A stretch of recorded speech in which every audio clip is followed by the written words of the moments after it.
여러분 모두가 주님의 축복의 통로가 되시기를 축원합니다. 자, 여러분이 가장 좋아하는 단어가 어떤 단어인가? 한번 말을 해보세요. 무슨 단어가 제일 좋나요? 네? 행복. 또 뭐가 있어요? 사랑. 또 영광. 뭐 건강 이런 건 안 들어가나요? 자, 사랑, 행복, 건강, 축복 등등 각자가 선호하는 단어가 있겠죠. 그런데 통계에 의하면 사람들이 가장 많이 선호하고 추구하는 단어는 성공과 행복이에요. 성공, 행복. 그런데 이 성공은 내가 스스로 성공했다 말하는 게 아니고 객관적인 평가를 받아야 돼요. 다른 사람들이 나를 봤을 때 저 사람은 성공했어. 성공에 필요한 준비를 전부 다 갖추었어. 이렇게 인정을 해줄 때 내가 성공한 사람이 되는 것이죠. 그러니까 객관적인 평가가 필요해요. 그런데 행복은 주관적이에요. 어떤 기준이 정해져 있는 게 아니고 주관적이기 때문에 동일한 환경과 여건에서 어떤 사람은 행복하고 어떤 사람은 불행해요. 자, 예를 들면은 어떤 사람이 라면과 김치를 먹으면서 행복하다고 말해요. 근데 어떤 사람은 라면과 김치를 먹으면서 반찬이 없다고 불행하다 이렇게 말을 합니다. 자, 그러면은 여러분 행복이 무엇입니까? 행복이 뭐냐고 묻으면은 대답하기가 참 곤란해요. 그냥 좋은 것 이렇게 생각하는데 역사의 수많은 철학자들과 인류학자들 그리고 종교학자들 그 다음에 문학가들 예술가들 이 사람들이 나름대로 행복의 정의를 정했지만은 그러나 합의에는 이르지 못했다고 합니다. 여러분 모두 다 행복하시고 성공하시기를 축원합니다. 그런데 우리 그리스도인에게 가장 중요하고 가장 많이 사용되고 반드시 알아야 될 단어가 있다. 그러면은 그것은 성공이나 또 행복이 아닌 뭘까요? 은혜라는 단어예요. 은혜라는 단어입니다. 자, 우리가 지금 입당 예배를 눈앞에 두고 있습니다. 여러분 모두의 수고와 노력으로 인하여서 모든 준비가 거의 다 끝나고 드디어 이제 예배를 드리게 되었습니다. 그런데 이 입당 예배를 드리면서 여러분 눈앞에 이 입당 예배를 두면서 생각나는 게 뭐예요? 뭐가 생각납니까? 하고 싶은 말이 뭐예요? 저는 바로 은혜라는 말. 은혜. 여러분들이 이번에 수고 많이 했습니다. 그런데 만약에 하나님의 은혜가 없었다면 이 무더운 여름 날씨에 땀을 흘리고 정말 시간 바치고 몸 바쳐서 헌신을 하겠어요. 헌금 드리고 내 모든 정성을 다 쏟아부으면서 봉사를 했던 것은 하나님의 은혜가 여러분에게 있었기 때문입니다. 하나님의 은혜 때문입니다. 그래서 이 하나님의 은혜로 우리가 열심히 했고 입당 예배를 눈앞에 두고 있습니다. 그래서 다시 말씀드리면 이 모든 것은 오직 하나님의 뭐라? 은혜. 여러분 따라서 합시다. 오직 하나님의 은혜라. 오직 하나님의 은혜라. 아멘입니까? 아멘. 자, 여러분이 성공하기를 원하시나요? 아멘. 성공하기를 원한다면 먼저 하나님의 은혜가 있어요. 아멘. 은혜 없는 성공은 성공이 아니에요. 사실 성도에게는 모든 것이 하나님의 은혜로 된 것이에요. 아멘. 죄와 사망에서 건짐을 받은 것, 하나님의 거룩한 자녀가 되고 천국과 영생을 소유한 것, 또 나의 나된 모든 것, 이 시간까지 생명을 유지하고 적든 많든 소유를 가지고 있는 것, 그리고 가정과 가족을 있고 내가 소속된 교회가 있다는 것 전부 다 하나님의 은혜예요. 아멘. 자, 그러면은 은혜가 무엇입니까? 은혜를 이해하려면 먼저 생각할 게 있습니다. 나는 절대로 은혜를 받을 자격이 없다는 것을 알아야 돼요. 본래 내 모습이 어떤 모습이었을까요? 하나님의 원수였습니다. 즉 사탄의 자녀였다는 뜻입니다. 하나님을 대적하고 말씀을 거역하면서 사단의 말에 순종하고 그 뒤를 따랐던 우리였습니다. 그래서 하나님으로부터 그 무엇도 받을 수 없었던 그런 존재입니다. 그런데도 하나님이 우리에게 은혜를 베풀어 주셨습니다. 아멘. 사실 우리는 은혜가 아니라 영원한 형벌을 받아야 될 존재입니다. 그런데 하나님이 형벌 대신 은혜를 주셨으니 이보다 더 큰 사랑이 어디에 있겠습니까? 은혜받지 못한 사람에게 하나님은 어떤 존재일까요? 너무너무 무서운 존재예요. 죄에 대해서 심판하시는, 그래서 지옥으로 보내는 그런 하나님, 무섭고 두려운 하나님입니다. 그러나 은혜 받은 성도에게 하나님은 정반대 하나님이십니다. 사랑의 하나님, 축복의 하나님, 인도하시고 지켜주시는 하나님, 또 삶을 책임져 주시는 하나님, 아버지 되신 하나님, 주인 되신 하나님, 목자 되신 하나님 등등등, 여러분에게 하나님이 은혜의 하나님이 되시기를 축원합니다. 그러면 우리가 어떻게 이런 은혜를 받았습니까? 은혜 받기 위해서 필요한 자격이 무엇입니까? 은혜와 가장 가까운 단어는 선물이에요. 은혜와 선물 비슷해요. 선물은 그냥 공짜로 받는 것입니다. 어떤 조건을 충족시켜서 받는 것이다. 그러면 그것은 선물이 아니라 상을 받는 것. 또 돈을 치르고 받았다면 선물이 아니라 구매한 것입니다. 남에게서 빼앗았다. 그것은 탈취한 것입니다. 그리고 어떤 조건을 전제로 해서 받았다. 그러면 그것은 뭘까요? 뇌물이에요. 선물은 빌리는 것도 아니고 그저 값없이 받는 것이 선물입니다. 은혜와 선물이 같아요. 자, 이 은혜를 정의하자면은 제가 세 가지를 정의를 해봤는데, 받을 자격이 없지만 하나님의 사랑의 근거에 그냥 주십니다. 자격이 없는데 하나님 사랑이 그냥 주십니다. 그 다음에 또 받을 자격이 없는 자에게 베풀어 주시는 하나님의 호의. 그 다음에 인간의 공로로 계산하지 않는 하나님의 선물. 이것이 바로 은혜의 뜻이다. 이렇게 말할 수가 있어요. 하나님은 만물을 창조하실 때 은혜로 창조하셨습니다. 그 다음에 이스라엘 백성이 실패하고 범죄했을 때도 회개하면 용서해 주시는 것 하나님의 은혜입니다. 그러나 하나님의 은혜의 절정은 예수 그리스도십니다. 예수님 안에서 이 은혜가 온전히 이루어졌습니다. 예수님은 하나님의 은혜의 최고봉이요 완성입니다. 예수 그리스도는 영원 전부터 아버지 하나님과 함께 거하셨던 그런 분이시고, 그 다음에 천지를 창조하신 그런 분이십니다. 그런데 그분이 이 땅에 사람으로 오셔서 십자가에서 하나님의 뜻을 이루셨습니다.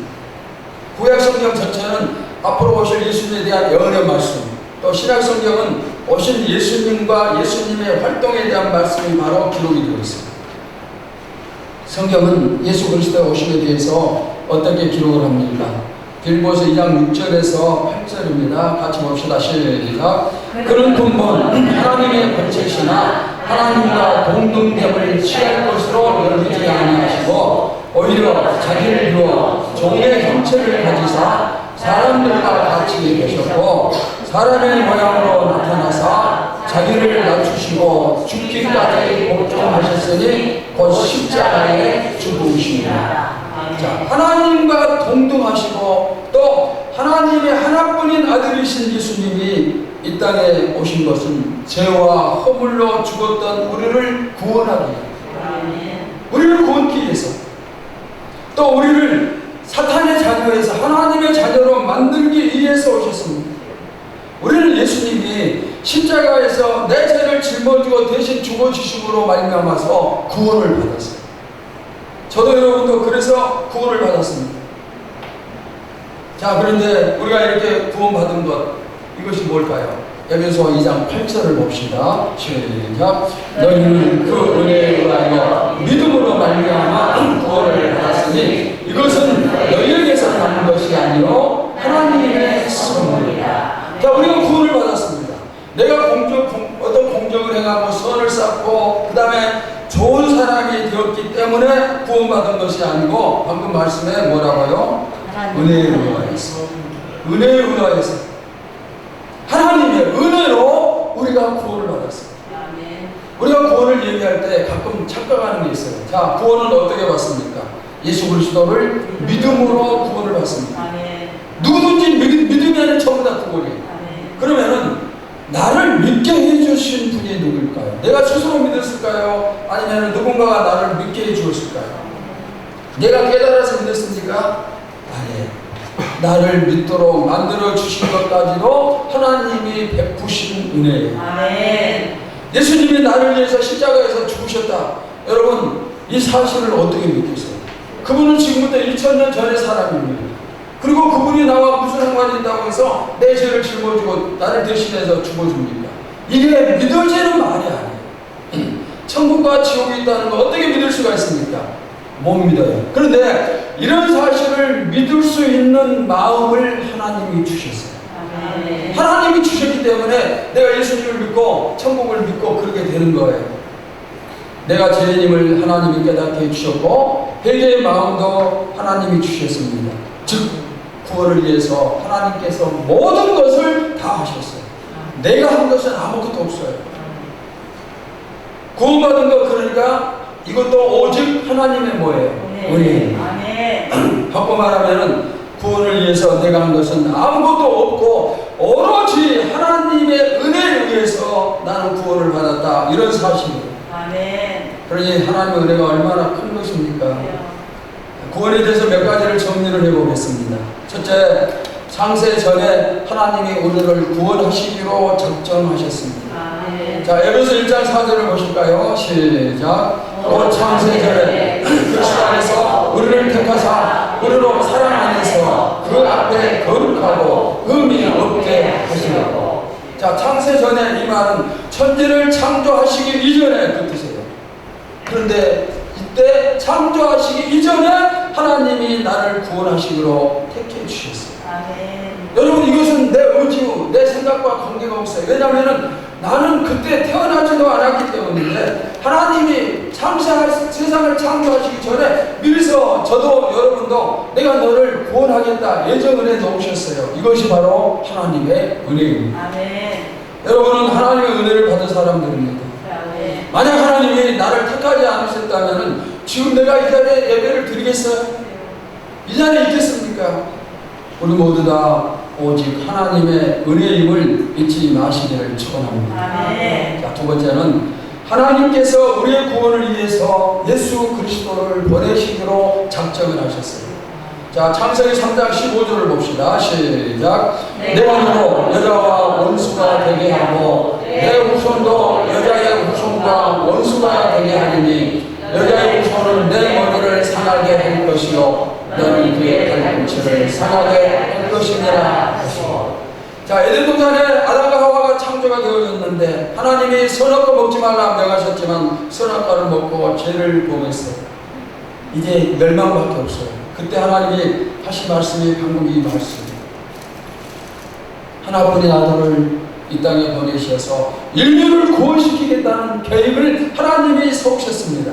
이것이 하나님이 우리에게 베푸신 은혜예요. 그 다음에 세 번째는 예수님이 이 땅에 오시고 십자가를 지시며 부활하신 것도 하나님의 은혜예요. 우리가 잘 알고 있지만 구약 성경을 보시고 또 예수님 탄생 이전을 보시면은 예수님이 이 땅에 탄생하는 것을 사탄이 얼마나 막았는지 몰라요. 그래서 심지어는 모든 유다 백성을 전멸시키려고 그렇게까지 계획을 세웠어요, 사탄이.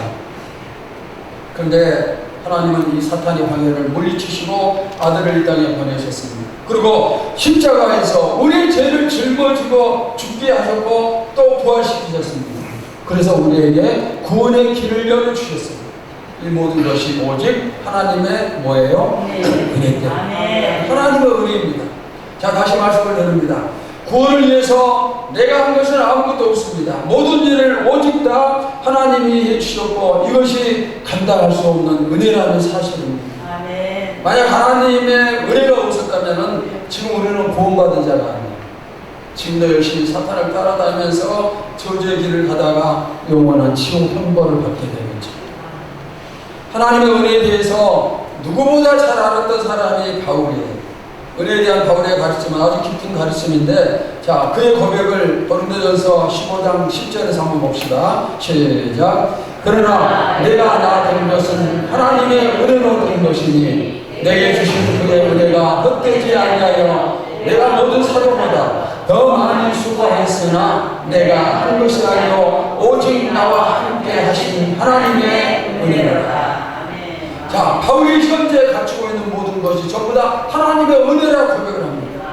바울이 잘나서 사도가 되고, 잘나서 13번 성경을 기록하고, 잘나서 능력을 행하고, 잘나서 죽은 사람을 살리고, 또 잘나서 전도하고 교회 많이 세우고, 그게 아니라 그 모든 것을 하나님이 해주셨어요. 하나님의 은혜로 그 일이 일어났습니다. 그래서 지금 현재 바울의 모습은 오직 하나님의 은혜 때문에. 그런데 그를 자랑하지 않아요. 방금 말씀해 보시면은 다른 사도보다 더 많이 수고를 했어요. 성경을 13권이나 기록한 그런 사람들입니다. 그러나 그를 자랑하지 않아요. 왜? 내가 한 일이 아니라 하나님의 은혜에 의해서 그냥 내가 쓰임을 받았기 때문에. 여러분이 혹시라도 일 많이 한 것 때문에 교만한 그런 마음이 생기려고 하면은 고린도전서 15장 10절 이 말씀을 꼭 기억을 하시기 바랍니다. 여러분, 우리도 같은 고백을 할 수 있기를 바랍니다. 지금 내가 열심히 신앙생활하고 있는 건 누구 때문이에요? 누구 때문이에요? 오직 하나님의 은혜 때문에. 이제까지 다른 사람들보다 더 많이 일한 것 하나님의 은혜 때문입니다. 내가 목사가 되고 장로가 되고 권사가 된 것 오직 하나님의 은혜 때문입니다. 우리 교회가 입당 예배를 드리는 것도 오직 하나님의 은혜입니다. 그러니까 뭐 좋은 일 있고 잘 된다고 해서 교만하면 안 돼요. 남들보다 좀 더 많다는 것 때문에, 내가 좀 더 기도 많이 한 것 때문에 교만하다. 그 사람은 하나님의 은혜를 모르는 사람. 나는 오직 하나님의 은혜 때문에 오늘의 내가 있는 것입니다. 이 사실을 알면은 교만할 수가 없어요. 여러분이 이 세상에서 성공했습니까? 하나님의 은혜임을 알아요. 좋은 직장 들어갔습니까? 하나님의 은혜입니다. 사업에서 돈 많이 벌었습니까? 하나님의 은혜입니다. 가정이 행복합니까? 하나님의 은혜입니다. 자녀가 건강하고 공부 잘합니까? 하나님의 은혜입니다. 교회가 붕됩니까? 하나님의 은혜입니다. 예배 시간에 말씀을 통해서 은혜를 받는 것도 하나님의 은혜입니다. 또 우리 교회 필요를 채워주시는 것도 하나님의 은혜입니다. 전부 다 하나님의 은혜입니다. 자, 그러면은 반대로 환경이 안 좋고 삶의 어려움이 찾아오는 것도 하나님의 은혜입니다. 여러분 어떻게 생각하세요? 그것도 하나님의 은혜예요. 좋은 것만 은혜가 아닙니다. 내 삶에 일어나는 모든 어려움도 하나님의 은혜에 포함이 돼요. 가난도 은혜예요. 내가 병을 가지고 있는 거 은혜고, 핍박을 받는 거 은혜입니다. 사업에 실패했다, 그것도 은혜예요. 직장에 들어가지 못하고 취직하지 못하고 어려움을 당하고 있다, 그것도 은혜예요. 왜 그럴까요? 히브리서 12장에 징계라는 단어가 등장을 합니다. 12장 1절 한번 봅시다. 시작. 주께서 그 사랑하시는 자를 징계하시고 그가 받아들이시는 아들마다 채찍질 하십니다. 사랑하시는 자를 징계하시고 아들마다 채찍질 하십니다. 여기 징계라는 단어에 들어있는 의미는 하나님의 아들을 만드는 훈련, 하나님의 합당한 자녀를 만드는 교육, 하나님의 아들로서의 자격을 갖추는 작업, 하나님이 훈련시키고 교육시키고 작업하시는 것, 이게 뭐예요? 징계예요. 우리를 하나님의 아들로 만들기 위해서 훈련시켜요. 교육을 시키고 작업을 하고 계신다는 겁니다. 그러니까 징계에는 고통은 수반하지만 그 속에는 하나님의 은혜와 사랑이 담겨 있어요. 여러분에게 어려움이 오면은 하나님 왜 나에게 어려움을 주십니까 하면서 원망하고 근성하고 그렇게 하지 마시고, 하나님 이것도 나에게 주시는 은혜임을 믿습니다. 아멘. 이렇게 고백할 수 있는 신앙 되시기를 바랍니다. 아멘. 그러면 정말 좋은 신앙입니다. 자, 은혜를 설명하기 위해서 구약과 신약에 나오는 한 사람, 두 사람을 소개를 하겠습니다. 첫째, 요셉이에요. 요셉이 총리가 된 것은 그가 하나님을 잘 믿어서 총리가 됐을까요? 자, 그 다음에 보디발의 아내 유업을 물리쳐서 총리가 되고 감옥 생활을 성실하게 해서 총리가 되었는가? 우리는 그렇게 생각하지만 그게 아니에요. 성경은 요셉의 생을 이렇게 정리합니다. 하나님은 야곱의 후손을 7년 동안의 흉년에서 보호하시려고 계획을 세우십니다. 그 계획이 뭐냐? 요셉을 애굽의 총리로 만드시는 것. 그리고 요셉에게 꿈을 꾸게 합니다. 형들이 자기에게 꿈을 꾸고 그 꿈을 형들에게 얘기했을 때 형들에게 또 미움을 당하면서 종으로 팔려나가요. 그래서 종로를 타다가 또 누명을 쓰고 감옥에 갇히게 됩니다. 감옥에서 바로 왕의 술 맡은 관원장, 술을 왕이 마시는 술을 책임지는 사람, 그 다음에 떡을 굽는 관원장, 왕이 먹는 떡을 책임지는 사람, 이 사람들이 감옥에 들어가 있어요. 아주 높은 지위의 신하들. 그 신하들과 요셉이 함께 감옥에 있으면서 뭘 배웠을까요? 정치를 배웁니다. 정치. 총리가 되려면은 정치를 해야 되는데 거기서 정치를 배웁니다. 그러니까 요셉이 총리가 된 것만이 은혜가 아니고 청지가 되기 전에 자격을 갖춰가는 종로와 감옥에 갇힌 이런 모든 것이 전부 다 하나님의 은혜 때문이에요. 하나님의 은혜 때문에 종로를 타고 하나님의 은혜 때문에 감옥에 갇히고 그래서 자격을 갖춰야 한 다음에 하나님의 은혜 때문에 총리가 되는 거예요. 온전히 하나님의 은혜예요. 자, 그 다음에 신약에서 대표적인 은혜 사람은 바울이에요. 바울의 삶은 사람의 눈으로 볼 때 하나님의 은혜라고 말하기가 어려운 그런 삶이에요. 사람들은 건강을 하나님의 은혜라고 여기지만은 바울은 평생 지고 다니는 가시 질병이 있었어요. 사람들은 재물의 축복을 은혜라고 여기지만 바울은 천막을 지어서 생계를 유지하는 궁핍한 삶을 살았어요. 사람들은 평안하고 안락한 삶을 은혜라고 여기지만 바울은 끊임없이 박해와 핍박을 받으면서 죽음의 위협을 받은 그런 사람이에요.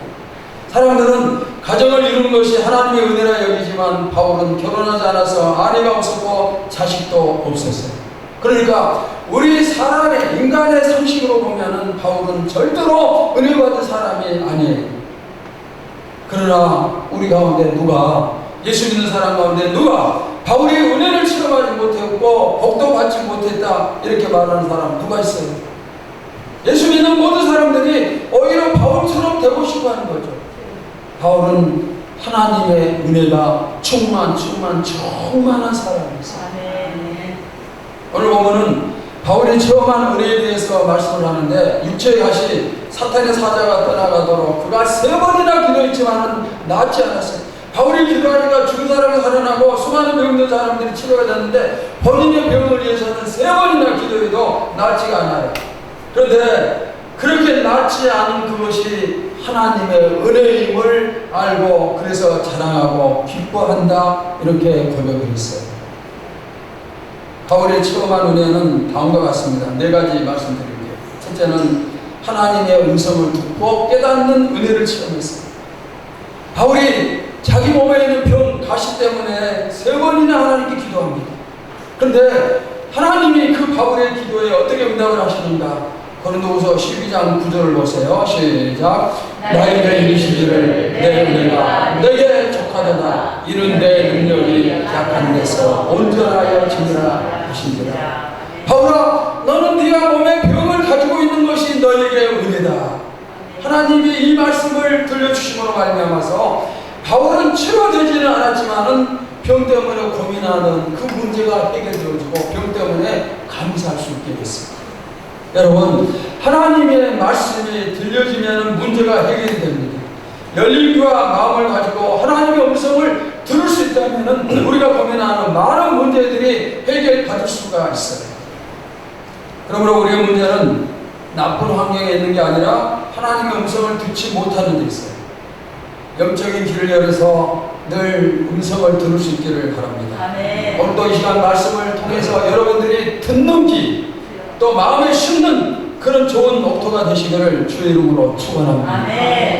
자, 그 다음에 바울이 체험한 은혜 2번째는 겸손함을 유지하는 은혜를 받았습니다.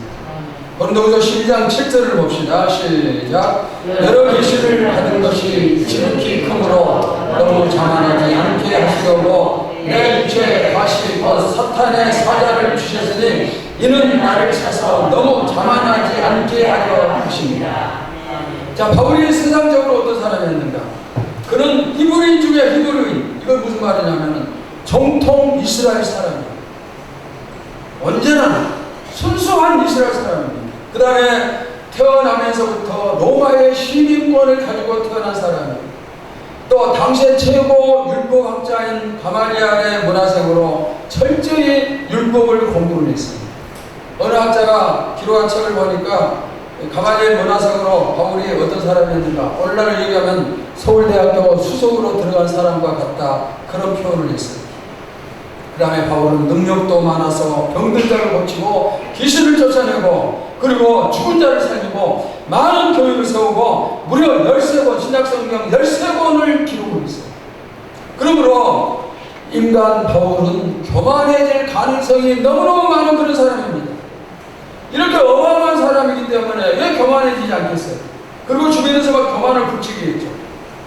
그래서 하나님이 어떻게 하셨는가?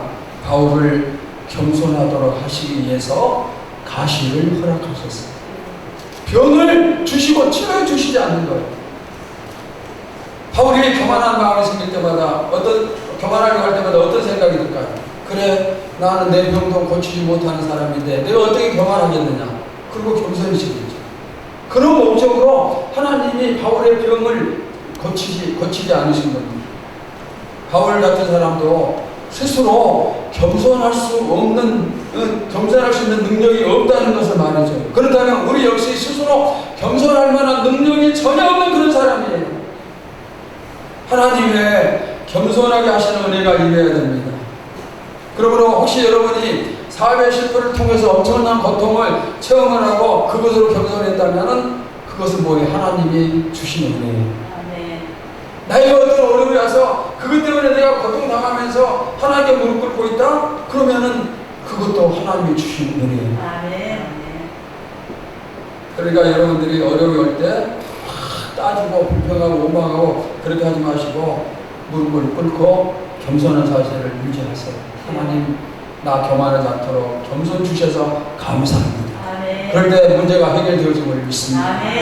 자, 그 다음에 바울이 체험한 은혜 세 번째는 약한 것들을 자랑하는 은혜예요. 자, 고린도서 12장 9절을 봅시다. 시작. 나에게 이르시기를 내 은혜가 내게 족하도다. 이는 내 능력이 약한 데서 온전하게 지니라 하신지라. 그러므로 도리어 크게 기뻐함으로 나의 여러 약한 것들에 대하여 자랑하리니 이는 그리스도의 능력이 내게 머물게 하려 합니다. 자, 사람은 누구나 열등의식이 존재합니다. 성장 과정이 좋지 않으면 그것 때문에 열등의식을 갖습니다. 애모의 열등의식이 있어요. 학력의 열등의식, 그 다음에 내가 가진 게 부족하면 소유의 열등의식이 있습니다. 그래서 사람들은 열등의식이라는 감옥 속에 갇혀있다 이런 말을 합니다. 그리고 모든 사람들이 자기의 그 열등의식, 나의 약한 부분을 감추고 싶어하고 그것이 알려지기를 원하지 않아요. 여러분이 안 좋은 뭔가 있으면 전부 다 숨기는 거예요. 그런데 바울은 방금 말씀에서 뭐라고 말씀했는가? 나의 여러 약한 것들에 대하여 자랑하리. 우리는 숨기는데 바울은 자신의 여러 약한 것들에 대해서 자랑한다. 즉 열등의식에서 자유롭다는 그런 뜻이에요. 여러분, 우리가 예수 그리스도를 믿어서 이 열등의식이라는 병만 고쳐도 은혜의 임을 믿습니다. 자, 네 번째, 덕을 세우는 복을 받았어요. 고린도후서 12장 1절에서 6절의 내용입니다. 그는 14년 전에 경험했던 놀라운 신비적인 체험을 가지고 있어요. 이것은 사람들에게 자랑하고 싶고 막 드러내고 싶고 그렇지만은 그러나 그렇게 하지 않았어요. 왜 그랬을까요? 그렇게 하면은 바울이 이렇게 높여지겠죠. 그리고 사람들이 바울을 뭐 신처럼 대하고. 덕은 상대의 유익을 먼저 생각하는 것입니다. 나는 합당하고 원리에 벗어나지 않았지만은 그러나 다른 사람에게 도움이 된다면은 그것을 중단하는 것, 그게 바로 덕이에요. 바울이 그렇게 말했죠. 모든 고기를 먹을 수가 있어요. 그러나 고기를 먹을 수 있는 자유가 있습니다. 그러나 다른 사람들이 바울이 고기를 먹는 것을 보고 저 사람은 하나님의 사도인데 우상에게 드려진 고기를 먹네 하면서 시험에 든다면 바울은 영원토록 고기를 먹지 않겠다. 다른 사람의 유익을 위해서. 여러분도 그런 모습을 닮아갈 수 있기를 바랍니다. 이것이 성숙한 믿음이고 하나님의 복이에요. 바울에게는 이런 네 가지의 은혜가 있었습니다. 사랑하는 성도 여러분, 여러분에게 일어난 모든 일은 전부 다 하나님의 무엇이에요? 은혜입니다. 나의 나됨은 오직 하나님의 은혜입니다. 특별히 내가 지금 구원의 축복을 누리고 있는 건 역시 오직 하나님의 은혜입니다. 이 자리에 앉아 예배 드리는 것도 하나님의 은혜입니다. 우리 교회가 성전 건축 입당 예배를 3번이나 드리는 것도 은혜예요. 여러분 모르는 사람도 있지만 저는 하여튼 뭐 크든 적든 이번이 3번째 성전 건축이고 이제 이번 토요일에 3번째 건축 입당 예배를 드리게 됐습니다.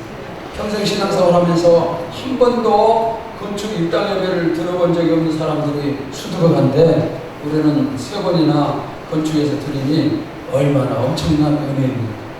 어마어마한 은혜예요. 앞으로 하나님은 이곳에서 말씀의 은혜를 주심을 믿습니다. 부흥의 은혜를 주실 것입니다. 축복의 은혜, 건강의 은혜를 주실 것입니다. 하나님의 은혜가 우리 평생에 우리가 함께 하실 것입니다. 그러니 여러분 강하고 담대하게 나가서 이 지역을 점령하시기 바랍니다. 사탄이 지배하고 있는 이 지역을 성령이 지배하는 그런 성령의 지역으로 우리가 만들 수 있기를 바랍니다. 그러기 위해서는 강하고 담대하게 나가서 선포를 해야 됩니다. 하나님은 항상 내 편입니다. 그러니까 두려울 필요가 없어요. 이제까지 내 편이 되어주신 하나님께서 앞으로도 내 편, 우리 편이 되어주셔서 은혜를 주심을 믿습니다. 이 하나님 의지하면서 강하고 담대하게 승리하는 여러분이 되시기를 주의 이름으로 축원합니다. 하나님 감사합니다. 모든 것이 오직 주님의 은혜입니다. 나의 나됨은 오직 주님의 은혜입니다. 내가 이렇게 이 자리에 서 있는 거, 이 자리에 앉아 있는 거 모두 다 하나님의 은혜입니다. 이제까지 하나님의 은혜 때문에 살았고 앞으로도 우리는 하나님의 은혜 때문에 살아갈 것임을 믿습니다. 하나님이 항상 우리의 편임을 기억하면서 항상 우리에게 은혜 주심을 기억하면서 강하고 담대하게 세상을 향해 나가고 복음을 선포하고 영적으로 점령케 하여 주시옵소서. 예수님의 이름으로 기도하옵나이다. 아멘.